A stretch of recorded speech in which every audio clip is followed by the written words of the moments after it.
I was in college the other day and my classmate had on a very notable modern to know case. And I asked him what watch it was, and he said, "Oh, it's just a fake Richard Mille." Except they didn't say Richard Mille on the dial. A lot of people don't know the difference between a fake watch, a true homage, and just an homage clone. This watch I'm wearing looks like a $20,000 vintage GMT Master 2, but it isn't. Let's talk about it. And big thank you for Cool Vintage Watches for loaning this watch as a prop for my video. It is for sale over there, but I have no financial incentive if it does sell. It's just a prop for my video. In today's video, I want to go over true homage watches, clone homage watches, and straight up fake watches, and the difference between them. After that, we'll really focus on the clone homages. We'll talk about the pros of clone homages, the cons of clone homages, would I buy an homage watch, and should you buy the homage watch? And if you haven't met me before, my name is Keanu Carey. I like to document my watch collecting journey. If that's your thing, hit that subscribe button and let's get into it. So first up, we got to start with the definition of an homage. An homage is a design that takes details from a different design and uses it to pay tribute to it. While it may share details, the designs are distinguishable. I recently watched the movie The Substance, and it has scenes in it that closely resemble scenes from The Shining and other horror movies. At first glance, these scenes look similar, but you can easily distinguish them apart from each other. But homages exist on a spectrum, and especially when it comes to watches. So the first up, we're gonna have true homages.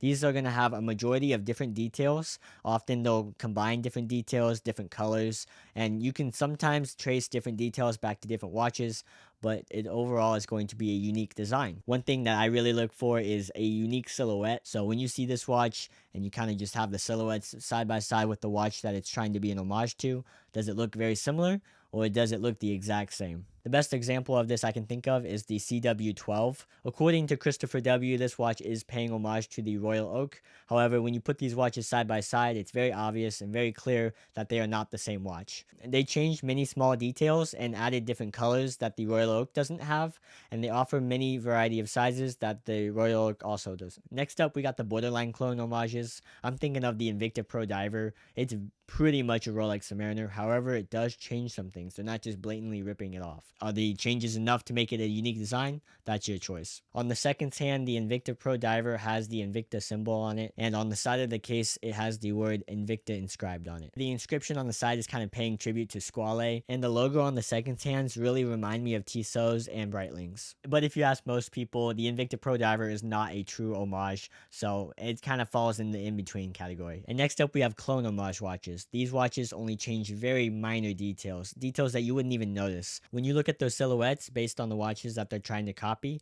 they're very similar and you can't usually distinguish them apart. Ways that some clone homages will change designs to get away from the original design is the case back, but these aren't visible, so it still allows them to have that nice silhouette of the original design. I would personally consider this watch we have right here a clone homage. This is a WMT, or an experimental unit. They make custom watches, typically of vintage watches that you can't really get for an affordable price.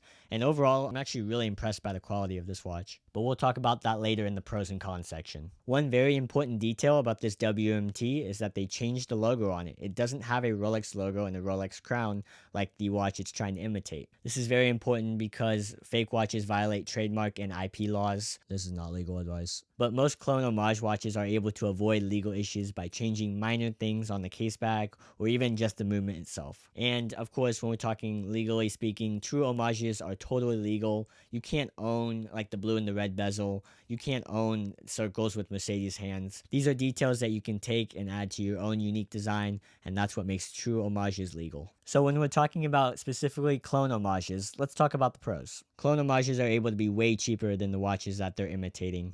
They don't have to worry about creating a brand because the design itself already carries the brand recognition and the positive association with the watch it's trying to imitate. When it comes to product development, the product's already designed for them, and in some cases, the machinery to create the product already exists. When it comes to website development, they typically don't have fancy websites, and they're able to sell on places like Amazon or AliExpress. All of these are cost-saving measures which can be passed on to the consumer, and this means that they just have really high value for money. The next pro is they have classic proven designs. People don't typically copy a watch unless they know it's already really successful and there's a demand for more affordable alternatives to it. They also have designs or watches that don't exist yet. I'm specifically thinking of the San Martin Pelagos GMT in 39. Another watch YouTuber, Harrison Elmore, made a video about this watch. In that video, he pointed out how clone homages are able to fit market gaps that the big brands aren't willing to do or haven't made it to yet. Clone homages can also offer vintage designs that can't be found at reasonable prices. There are some designs that just don't exist anymore. Clone homages like this one offer a great alternative to that. They got the modern specs, the water resistance,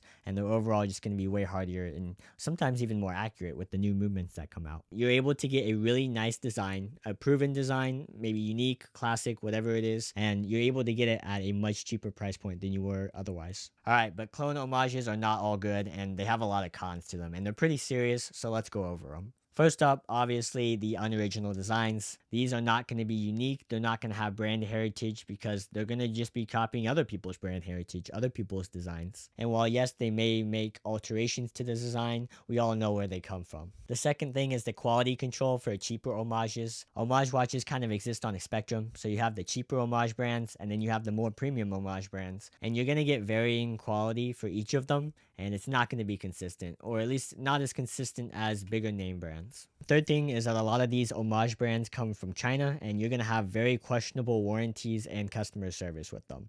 I personally don't have any anecdotal experience to share with you, but I am giving you my forewarning. The fourth thing is that these watches have almost no resale value. I know a lot of people buy homage watches to try out different designs, different watches, different styles. Just know when you go to sell that watch, you're going to lose out on a lot of your initial principal. But that still might be cheaper than buying the original designs and having to learn the hard way that those aren't for you. Another con, sometimes they have inaccurate information. So sometimes when they're copying a design, they will copy the water resistance on the dial, and this won't be true for the actual watch itself. So if a watch is copying the Rolex Submariner, it might say that it has the Rolex Submariner's 300 meters of water resistance, but it's definitely not going to be tested at 300 meters. Same thing goes for putting chronometer on the dial or any other general inaccuracies the watch may have.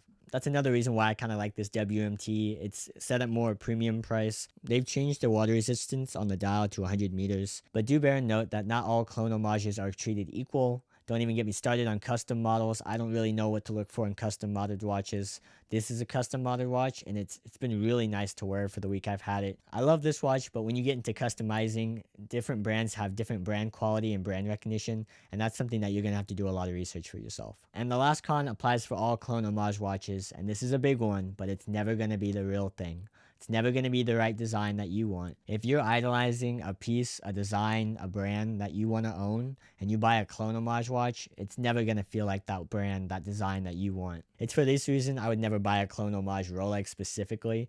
I love the brand Rolex. I think that they're really cool. Not only do they have a ton of street cred, but they have a lot of history to back them up. The swim with Mercedes Gleitzies on the English Channel, all of their dive watches, the Comex Submariners, stuff like that. I feel like Rolex is the perfect brand because truly they are the watch enthusiast brand, but they also have general public appeal. Before I tell you if you should buy a clone homage watch, I'll tell you if I would buy a clone homage watch. I guess I'll split my opinion on all three of them. So for a true homage watch, I would definitely buy one of these. I'm thinking about buying the Christopher Ward GMT in 36 millimeters.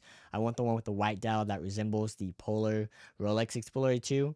I think that it does a great job distinguishing itself. The Christopher Ward has separate hands, and when you look at the case itself, it has a different case silhouette than the Oyster case. It also comes in 36 millimeters, which historically the Rolex Explorer has never come in and probably never will come in. It has a different bracelet to it, and while it does give the same vibes, I think it definitely offers enough uniqueness to separate itself from the Rolex. For clone homages like this one, I don't think I would buy them. I want original designs, and it's just, that's not what I'm looking for. And when it comes to fake watches, I would never buy a fake watch.